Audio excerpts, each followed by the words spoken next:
Before I begin my talk, I would like to make a point that I think needs to be made. I think you know this, but we're living in very strange times. It's often very difficult to understand such times. The human eye may look for anomalies, but the human brain looks for which is regular and predictable.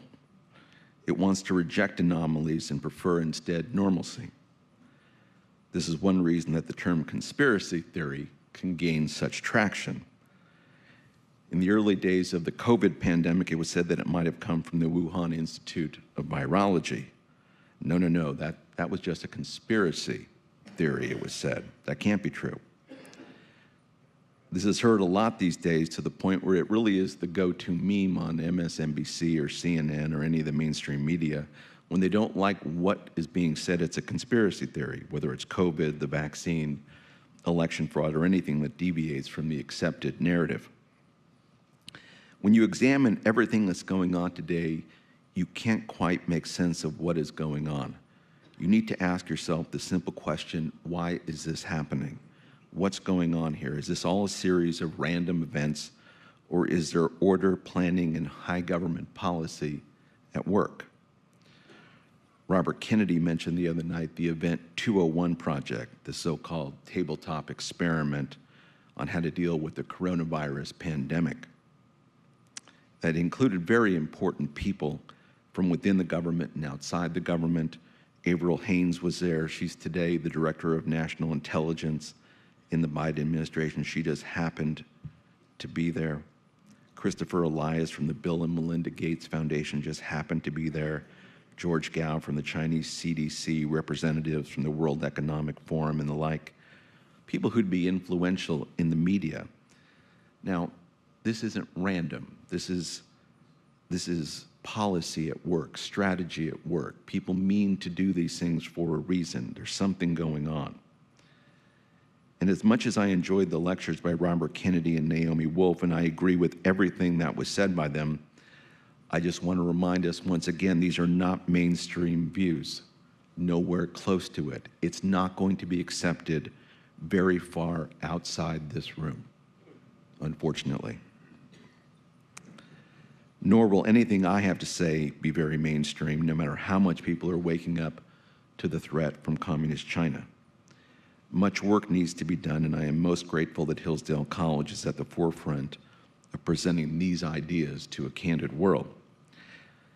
As chairman of the Committee on the Present Danger China, which I founded with Steve Bannon and Frank Gaffney in 2019, I have the pleasure of working with a group of scholars, writers, intellectuals, former military and intelligence officials, academic, policy analysts, and the like to understand what communist China is trying to do to destroy the United States. Much of what I have to say today will be the product of 4 years of work by the committee to try to understand the machinations of communist China and our own government, which has seemingly become very malleable and subject to manipulation by the CCP. I would humbly argue that for the last 3 years, the United States, everything the United States has experienced, has been an exercise in information, political, and psychological warfare aimed at the American people, both from abroad and from forces here at home. This includes a biowarfare attack against the United States, although it was treated even today as something else. And that really is the purpose of my talk, to see if we can understand that. Specifically, I'd like to discuss the Chinese Communist Party and its interplay with Big Pharma. Now, I'd like to do 3 things this afternoon. First, I'd like to describe the strategic objectives of the Chinese Communist Party. Second, I'd like to discuss Big Pharma and how it has failed the American people. And finally, I'd like to discuss how I think both of these entities are working to destroy the United States and the free world. First, the CCP. It has a single goal: the control of the earth and all the peoples of it. 3 things should inform how we deal with and think about the Chinese Communist Party. And here we are trying to understand the Chinese Communist Party as they understand themselves. The first is that they have declared a people's war against the United States, a people's war. They declared this in May of 2019 against the United States. This was published in the People's Daily, which is a media arm of the CCP. It was a signal to the people of China that an unconventional war would be waged against the United States and that they should prepare themselves for war. So it was first a message to the Chinese people themselves. The reason for this people's war was that the United States had the temerity to try to enforce some kind of ban, some kind of mechanism to stop communist China, the People's Liberation Army, the industrial espionage units within it, and private cyber thieves within communist China from stealing about $500 billion a year in intellectual property from the United States. That's $5 trillion over a decade, the Trump administration had said. So because we had the temerity to ask them to quit stealing $5 trillion of our intellectual property, they declared a people's war on us. That's how they think of us, that whatever we have belongs to them. And I'd also say that people's war was not just about money. It was also about political control. They believed they had control of the United States before Donald Trump and the MAGA movement. They had captured the elites in the West. They thought they had bought them off. Major media figures like Rupert Murdoch were sympathetic to them. The masters of the universe on Wall Street, like Larry Fink at BlackRock or Steven Schwarzman at Blackstone, were all making billions of dollars doing business in communist China. They, the CCP, believed they had complete control of the oligarchs in the United States. That much was clear. The MAGA movement and Donald Trump, however, represented something different. It represented a genuine resurgence of American nationalism. It represented an awakening for the American people. The communist movement that has operated in this country for the better part of a century was having a lot of success prior to Donald Trump. If the primary goal of communism or a communist revolution is to first demoralize the American people, which is an absolute requirement for a communist revolution, demoralization, Donald Trump represented a remoralization of the American people that from the Chinese communist point of view could not be tolerated. The United States is the most powerful nation of the Judeo-Christian West. With Donald Trump as president, the principles of human freedom and the great traditions of the Christian West were being reborn. For that reason, the Chinese Communist Party must have believed that it must be destroyed, or at minimum, Donald Trump needed to be destroyed politically. Within 6 months of their declaration of a people's war, the COVID-19 virus was spreading throughout the world. And it matters little whether it was intentionally leaked from a lab or not. What is clear is that they allowed it to spread throughout the world, knowing the harm it would cause. And just as a practical matter, even if it were an intentional attack, in war, deception matters.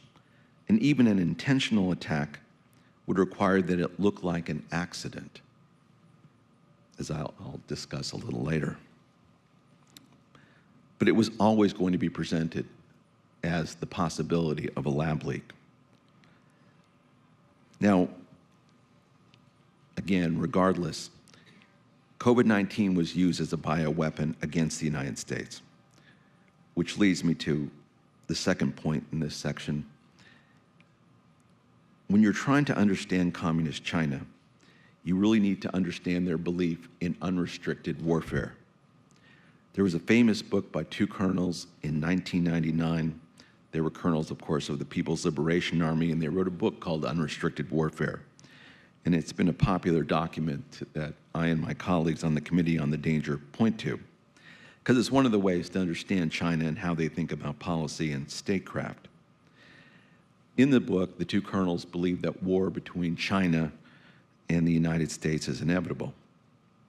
And the PRC, they believe, must be prepared, if they are to win, to engage in whatever means are necessary to achieve this. And they say the variable means to achieve this victory include the use of economic warfare, cyber warfare, information warfare, political warfare. They use this phrase, terrorism, biowarfare, and the like. They write that, they tell the world this in 1999. Wars, as we know, are fought on battlefields, on the seas, but yes, today they are also fought online, in the media, in boardrooms, in classrooms, and in laboratories. Their purpose in writing this document, which was very well known in China and outside of China, was to lay down a marker with US policymakers that nothing was going to be out of bounds when it comes to how the PRC viewed the United States. They wanted to make sure the PRC was capable of waging war and that they were committed doing so whenever and wherever it took. So for all the commerce we in the United States may engage in with the PRC, we ought to have no illusions that they see themselves as our enemy, and an enemy that they are allowed to do anything they want to because, after all, from their point of view, they're in a war with us. This leads me to the third part of my section on the Chinese Communist Party, and that's work that's been extensively done by my colleague on the Committee on the Present Danger, J.R. Nyquist. And he's really done extensive work in promoting a secret speech that was given in 2003. And it deals with what the Chinese communists think of as the problem of America. And it was articulated in this speech by the Chinese Defense Minister, General Shi Ho-shin. He gave it to members of the Politburo, and I'm going to focus a bit on it today because I think it is one of the most underappreciated documents that our intelligence community has and does not highlight. And I think you'll see where I'm going with this as I lay this out. He's talking to the people within the Politburo who are going to be planning out the future of Chinese strategy. And he's taking a long-term view the way the Chinese typically do.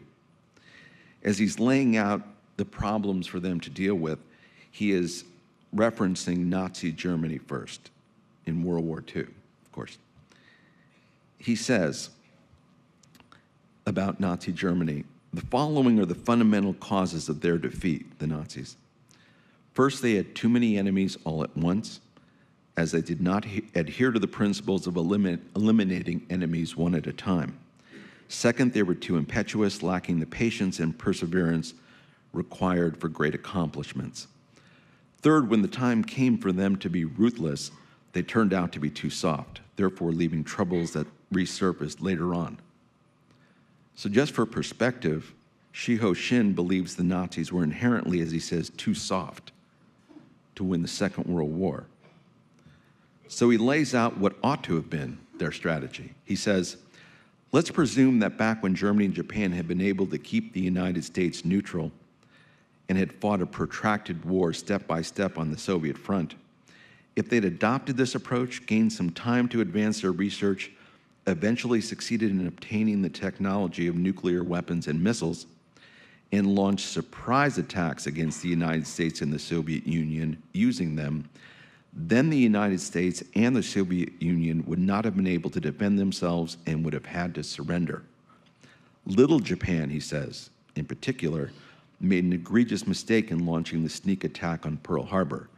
This attack did not hit the vital parts of the United States. Instead, it dragged the United States into the war, into the ranks of the gravediggers that eventually buried the German and Japanese fascists.